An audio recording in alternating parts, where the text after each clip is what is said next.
Hello everyone, welcome to my channel 6 to 12 NCERT classes में आपका स्वागत है। आई होप आप लोग बहुत अच्छे होंगे। तो चलिए स्टार्ट करते हैं आज का 8 चैप्टर जिसका नाम है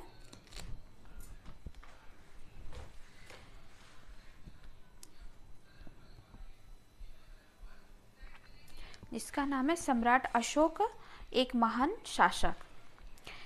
ये सब नहीं पढ़ते हैं, जो इम्पोर्टेंट है वही हम लोग पढ़ते हैं, ठीक है। अशोक इतिहास के महानतम राजाओं में से एक थे। अशोक के निर्देश पर कई स्तंभ और पत्थरों पर अभिलेख उत्कीर्ण किए हुए। अभिलेख हम लोग पिछले अध्याय में पढ़ चुके हैं, और उत्कीर्ण यानी उसमें लिखा हुआ है। जो अभिलेख बहुत सारे होते थे, जैसे कि पत्थर में होते थे, जैसे कि चांदी का बना हुआ किसी चीज़ में, सोने में। वो लोग अपने राज्य विस्तार के बारे में जो लिखा हुआ रहता था, अभिलेख उत्कीर्ण किए थे। ये अभिलेख उनके संदेशों को जनता तक पहुंचाने के माध्यम थे। अशोक के ज़्यादातर अभिलेख प्राकृतिक भाषा और ब्राह्मी लिपि में है। क्वेश्चन में ये आता है कि उसके अभिलेख है, जो अशोक के अभिलेख कौन से भाषा में है, तो प्राकृतिक भाषा और ब्राह्मी लिपि, ठीक है। अब अशोक मौर्य वंश का एक महत्वपूर्ण राजा था, जिसने मौर्य साम्राज्य को एक नई ऊंचाई प्रदान की थी। मौर्य काल के बारे में हमें जानकारी दो प्रमुख साहित्यिक स्रोतों से मिलती है। चंद्रगुप्त मौर्य के प्रधानमंत्री कौटिल्य चाणक्य के द्वारा लिखी गई पुस्तक अर्थशास्त्र एवं मेगास्थनीज के द्वारा लिखी पुस्तक इंडिका। मेगास्थनीज सेल्यूकस का राजदूत था। ये पूछा जाता है कौन सा चीनी यात्री था जो चंद्रगुप्त के शासनकाल में आया था, तो मेगास्थनीज था। मेगास्थनीज की लिखित पुस्तक क्या है, इंडिका। और चंद्रगुप्त के शासनकाल में कुछ समय के लिए भारत में रहा था। एक बड़ा राज्य, एक साम्राज्य। सम्राट अशोक के राज्य का विस्तार पूरे भारत में काफ़ी विस्तृत क्षेत्र में था। इसकी राजधानी पाटलिपुत्र थी। इसके अलावा साम्राज्य में बहुत से नगर थे, जिनमें उज्जैन और तक्षशिला जैसे नगर प्रमुख थे। मानचित्र 4 में इन नगरों को काले बिंदु से दिखाए गए हैं। आपको बाद में दिखाते, पहले पढ़ लेते हैं। तक्षशिला वर्तमान पाकिस्तान में है। यहाँ से उत्तर और मध्य एशिया जाया जा सकता था। दूसरी तरफ उज्जैन उत्तरी भारत से दक्षिण भारत जाने वाले रास्ते में पड़ता था। शायद नगरों में व्यापारी, सम्राट के सरकारी अधिकारी और शिल्पकार रहा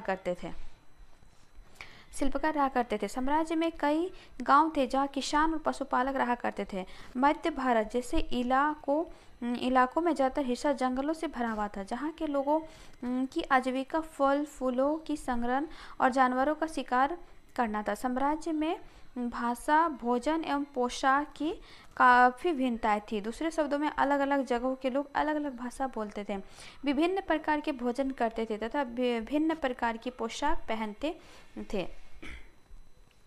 मौर्य वंश में 3 महत्वपूर्ण राजा हुए, चंद्रगुप्त मौर्य, उसका बेटा बिंदुसार और बिंदुसार का पुत्र अशोक। सम्राट अशोक के साम्राज्य। मौर्य साम्राज्य का अलग अलग हिस्सों पर अलग अलग ढंग से शासन किया जाता था। पाटलिपुत्र और उसके आसपास के इलाकों पर सम्राट का सीधा नियंत्रण था। राजा के द्वारा अधिकारियों की नियुक्ति की जाती थी। ये किसानों, पशुपालकों, शिल्पकारों और व्यापारियों से कर टैक्स इकट्ठा करते थे। राजा के आदेशों का उल्लंघन करने वाले व्यक्तियों को अधिकारी सजा भी देते थे। इनमें से कई अधिकारियों को वेतन भी दिया जाता था। संदेशवाहक एक जगह से दूसरी जगह तक घूमते रहते थे। राजा के जासूस अधिकारियों के कार्यकलाप यानी विभिन्न तरह के जो काम क्रिया करते थे, अधिकारियों के जितने भी कार्य होते हैं उस क्रियाकलाप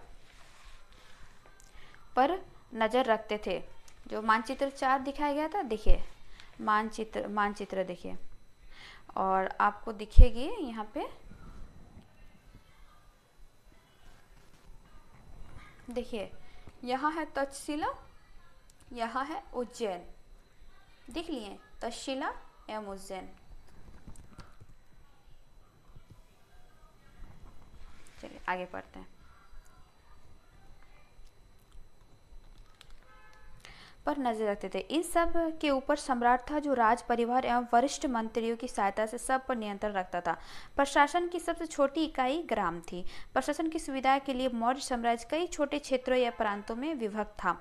अशोक के समय इनकी संख्या 5 थी। यहाँ प्रांतीय राजधानियों से शासन किया जाता था।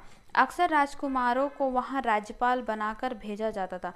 कुछ हद तक पाटलिपुत्र में इन क्षेत्रों पर नियंत्रण रखा जाता था, लेकिन ऐसा लगता है कि इन जगहों पर स्थानीय परंपराओं और नियमों को ही माना जाता था। मौर्य शासक प्रांतों में आवागमन के लिए महत्वपूर्ण मार्गों, नदियों पर भी नियंत्रण रखने का कोशिश करते थे। यहाँ से मिलने वाले संसाधन, कर, टैक्स और भेंट को गिफ्ट बोलते हैं, को एकत्रित किया जाता था। कौटिल्य के अर्थशास्त्र। कौटिल्य के अर्थशास्त्र में लिखा है कि उत्तर पश्चिमी क्षेत्र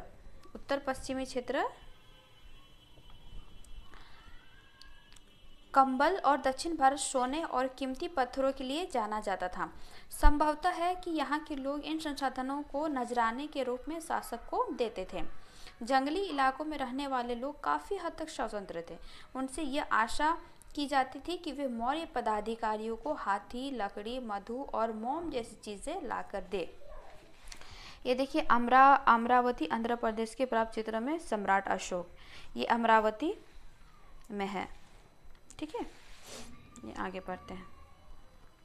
ये प्रांत एवं राजधानी, ये उत्तरापथ है तक्षशिला, अवंती राष्ट्र उज्जैनी, कलिक तोशली और दक्षिणापथ स्वर्णगिरी, प्राशी पाटलिपुत्र। ठीक है, और ये कलिक युद्ध से हम लोग नेक्स्ट पार्ट में इसको कंटिन्यू करेंगे। ओके, चलिए आज यहीं तक पढ़ते हैं। ठीक है, बाय बाय एवरीवन, बाय।